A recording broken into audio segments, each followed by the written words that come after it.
Kamusta pong muli mga katambay? Nagbabalik po muli ang inyong katambay para po magkomento po sa inyong muli.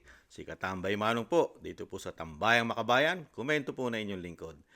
Ito po, komentuhan po natin ito mga katambay. Ito pong report o pahayag. Nagpahayag na naman sa atin, ang ating napakagaling at talagang ito na po yata talaga sa history po ng kasaysayan ng Pilipinas na isa po ito sa pinakamagaling yata na pangulo na naging pangulo ng bansa mga katambay. Dahil sa kanyang mga release statement, talagang kung maniniwala po tayo, wala na pong magugutom sa ating bansa at talagang lahat po ng problema ng bansa ay natutugunan po ayon po sa kanyang mga pahayag mga katambay. Sa mga release statement, wala po tayong problema at kayang solusyonan lahat ng Pangulo ng Pilipinas. Ito po, pakinggan po natin ang ulat ng Pangulo sa mga Pilipino, mga katambay. Talagang iba na po ang bagong Pilipinas, lalong-lalo sa mga pagtugon ng problema ng bansa.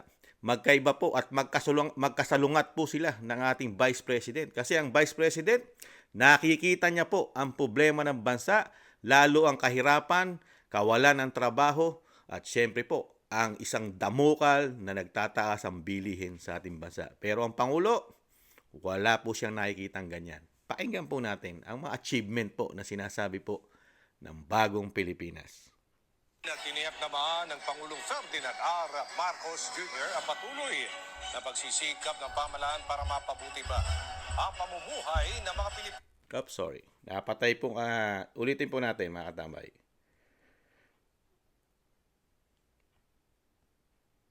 Yan, napatay lang po. Pasensya na po. Ulitin natin. Tiniyak naman ng Pangulong Ferdinand R. Marcos Jr. ang patuloy na pagsisikap ng pamahalaan para mapabuti ba ang pamumuhay ng mga Pilipino. At kabilang na nga dyan ang paghatid sa ating mga kababayan ng mas abot kayang mga bilihin. Si Kenneth Pasyente sa Sentro Balita. Kenneth.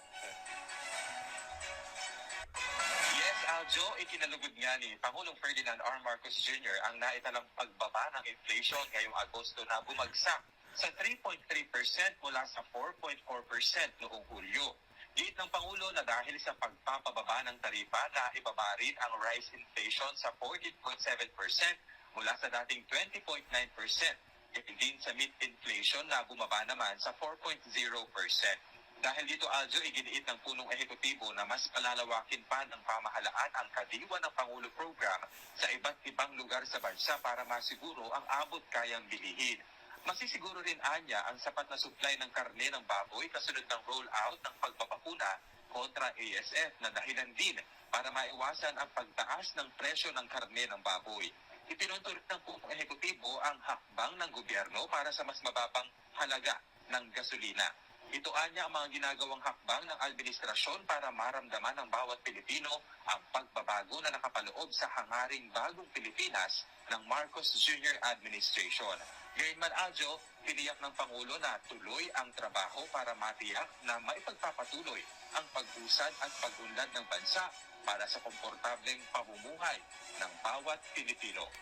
At na muna ang Yan po mga tambay, narinig po natin sa balita, ulat po para sa bayan ng Pangulo ng Pilipinas. Talagang puro numero po ang binanggit. Mga 4.4%, naging 3.3% ang inflation, pagbaba po ng kawalan, siyempre po, ng trabaho sa ating bansa. Talagang napakaganda raw po ng tinatahak ng bagong Pilipinas sa mga statement po ng Pangulo ng Pilipinas, mga katambay. Lalo-lalo po, di po ba? Napakarami niya pong statement, di ba? Nung SONA lang, nakita po natin nung SONA ang mga statement po, mga achievement ng Pangulong Marcos, talaga sagana-sagana po sa statement at release ang ating Pangulong Marcos, mga katambay, si Pangulong Marcos Jr. Talagang ito po kaya nakakaranas man lang ng pumunta sa buong Pilipinas, sa buong probinsya, 'di ba? Buong Pilipinas pinupuntahan kaya nito. At talagang nakikita niya po kaya talaga ang sitwasyon ng mga Pilipino, mga kababayan natin, mga katambay. At nararamdaman niya po kaya yung sinasabi niyang pagtugon at sa mga pangangailangan at paghihirap ng mga tao, mga katambay. Ipinagmamalaki po ang mga solusyon. Dahil nga ipinapangako sa atin mga katambay at ginagawa na raw at gagawin pa at pagbubutihan pa mga katambay. Di ba? Lalong-lalo raw yung mga presyo ng bilihin at pati gasolina. Ipinangako na naman na talagang gagawin po ng bagong Pilipinas, pati gasolina talagang hindi na tumaas ng tumaas. Ang tanong ni Kamanong, may control po ba tayo sa gasolina? Meron po ba tayong plantation man lang? O meron tayong sariling gasolina ang ating bansa o diesel o langis? Di po ba umaangkat lang tayo? Umaangkat lang po ang bansa at hindi natin kontrolado ang presyo ng gasolina, crudo, di po ba? Langis. Kontrolado po yan ng pandaigdigang presyuhan, di po ba? At syempre po, yung mga negosyante sa Pilipinas, di ba? Yung mga malalaking negosyante natin, nakahilera sa mga oligarko, di ba? Kaya, ito pong mga release na ganito, hindi po nararamdaman ito ng Pilipino. Yung sinasabi po ng Pangulo, di ba? Komento ni Kamanong, komento ko po. Kayo po mga katambay, nararamdaman niyo po ba lahat ng statement at ulat sa bayan ng Pangulo ng bansa? Magdadalawang taon na po. At lagi niya pong sinasabi na talagang ang tinatahak po ng bagong Pilipinas ay patungo na sa pag-unlad. Yung 2 taon po ba, may naramdaman po ba tayo sa 2 taong panunungkulan ng Pangulong Marcos Jr.? May naramdaman po ba ang taong bayan, lalo po yung nasa laylayan? Maliban po doon sa pamimigay ng ayuda? Yung po ba kaya ang pinagmamalaki ng Pangulo na natutugunan ang kahirapan ng bansa dahil sa tuloy-tuloy na pamimigay ng pera ng taxpayer na bilyon-bilyon na hindi natin malaman kung paano po nauubos yung pera sa ayuda dahil walang liquidation yan. Walang resibo yan. Di po ba? Napakadali po, komento ni Kamanong, napakadali pong kuhanan ng korupsyon ng mga ayuda. Di po ba? Dahil yan isa po yan sa talagang pinagkukunan yata di umano ng mga politiko para po magkamal ng mga extraordinary po dahil sa isang banda malapit na po ang halalan. Alam naman po natin sa Pilipinas ang halalan kailangan po magkamal-kamal ka ng salapi. Napakaraming salapi para manalo ka sa gusto mong posisyon sa ating bansa. Pera-pera po ang labanan. Di ba? Real talk po tayo. Di ba? Pera-pera ang labanan ng mga politiko. Kahit ano po, ginagamit po ng politiko para lang po manalo. Di ba? Naisingit lang po ni Kamanong. Dahil yan po ang totoo. Realidad po yan. Pagka talagang gusto mong manalo at yung kapangyarihan ay ayaw mo na mawala sa'yo, gagawa't gagawa ka ng pera. Kahit ano pang klaseng pera yan, saan pagaling yan, magamit mo sa iyong ambisyon, kapangyarihan na ayaw mo na mawala sa'yo. Galing po kay Vice President yan, Sara Duterte. Pero ibalik po natin dito mga katambay. At yung pinagmamalaki po ng ating Pangulo na natutugunan po at sinasabing yung presyo po ng bilihin abot kamay na ng mga Pilipino, mga katambay. Lalong-lalo na po yung pinagmamalaking kadiwa.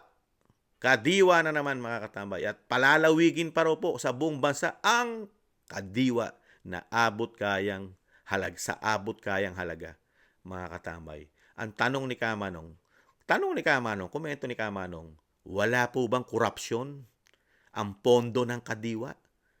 Nai-audit din po ba yan? Ang mga lumalabas na pera sa kadiwa, bilyon-bilyon po ang pondo. Di umano ng kadiwa. Meron po kayang liquidation yan. Nai-audit po kaya ng tama yan?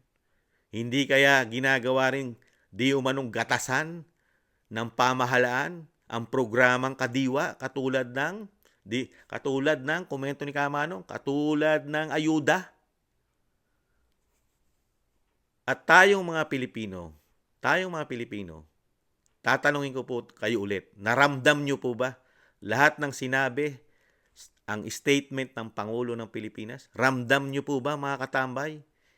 Yung talagang ipinagmamalaki niya na achievement po ng bagong Pilipinas, ang Pangulong Marcos Jr. Nararamdaman po ba ninyo? Yung pagbabayad po ba natin sa kuryente? Ramdam po ba natin? Naabot kamay na po ng bagong Pilipinas? Yung pagbabayad po ba natin sa bill sa tubig? Abot kamay na rin po ba natin ang presyo? Kuryente? Internet? Abot kamay na po ba? Ang pamasahe? Lalo po yung mga may sasakyan? Abot kamay na din po ba natin ang pagbabayad natin sa mga toll gate? Abot kamay na rin po ba? At syempre po, ang bilihin po, ang pinagmamalaki po ng pamahalaan, kadiwa. Paano hindi bumibili sa kadiwa? Dahil walang kadiwa sa lugar nila. Sa lugar namin. Walang kadiwa sa lugar namin, mga katambay. Paano ipagmamalaki ng isang pangulo na abot kamay ang presyo at mabibili na ng taong bayan dahil nga ang kadiwa ang pinagmamalaki na solusyon po sa kahirapan at sa nagtataas ang bilihin. Abot kamay na ng mga Pilipino at palalawigin pa. 2 taon na po. Ni isang kadiwa sa aming lugar ay wala. 2 taon na pong nanunungkulan. Nakakalungkot lang po.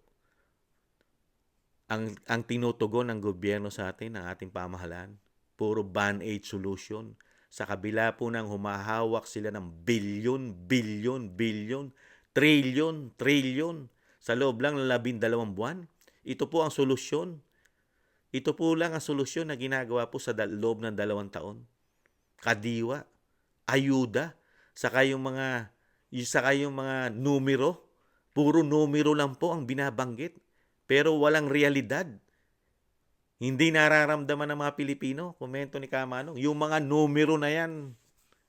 Di po ba? Ang kailangan po namin, yung pangkalahatan, pang buong Pilipinas, hindi lang po sa kadiwa. Yung presyo ng kadiwa, ang kailangan po ng mga Pilipino, lalo po ng taxpayer, mabili rin namin sa palengke, sa supermarket, o sa talipapa. Di po ba? Hindi po sa kadiwa lang. Hiyang-hiya naman po kami, Mr. President, sa inyo. Sa kabila po ng limpak na salapi, ang binibigay po ng taxpayer sa inyong opisina. Travel pan pa lang po, isang damukal na bilyon na. Confidential fund, ilang daang bilyon. Hindi lang po 4 na bilyon ang confidential fund nyo po. At pwera pa po ang budget ng opisina po ninyo. Pero ito lang po ang solusyon sa loob ng 2 taon na ipinagmamalaking abot kamay na ng mga Pilipino. At tuloy-tuloy na ang pag-unlad namin o pag-unlad po ninyo ang tuloy-tuloy na. At kasama po ang buong komento ni Kamanong, buong sangay ng Kongreso, Kamara at Senado. Tuloy-tuloy po ang pag-unlad po ninyo yata. Hindi po kami.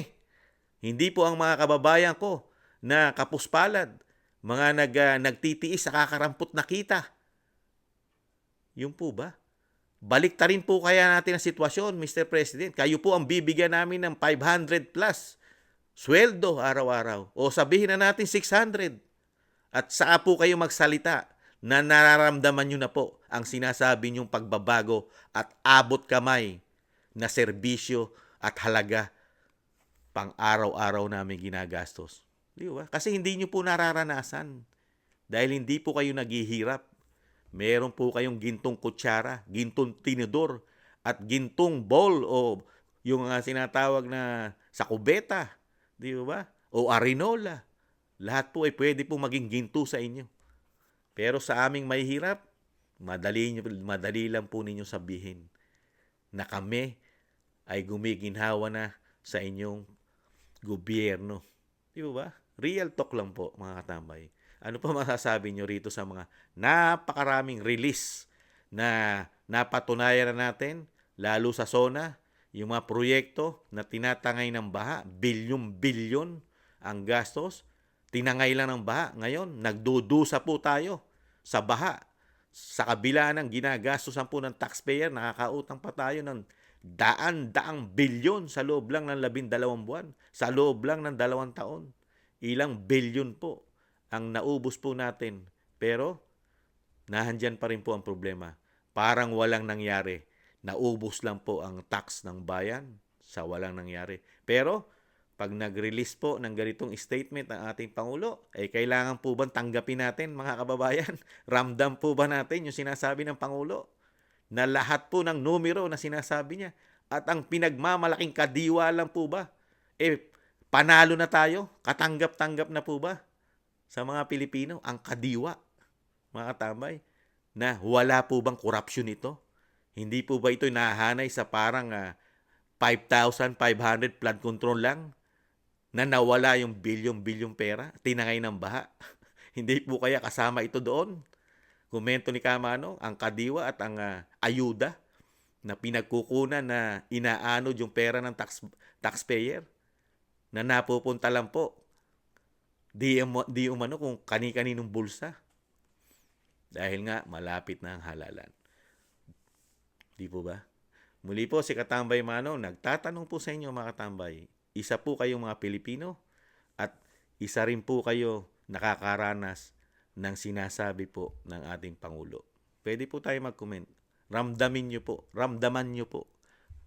Tingnan nyo po sa inyong sarili. Kausapin nyo po ang inyong sarili, ang inyong mga kapitbahay.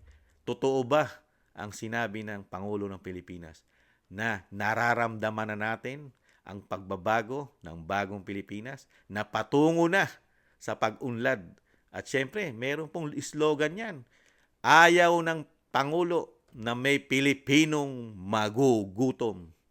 Pero, ang sagot naman ni Kamanong, gusto yata ng Pangulo, hindi ka magugutom, pero magiging drug addict ka naman sa dami ng droga pumapasok sa ating bansa. Ganun po ba? Muli po, si Katambay Manong, nag-iwan pong maraming salamat po sa nakagusto po ng ating maliit na channel, Tambayang Makabayan. Komento po na inyong lingkod sa YouTube at TikTok. Maraming salamat din po sa mga nagla-like, share, and subscribe at sa mga nagko-comment. Ingatan nawa po mga tambay. Sa muli, paalam, bye-bye. Maraming salamat.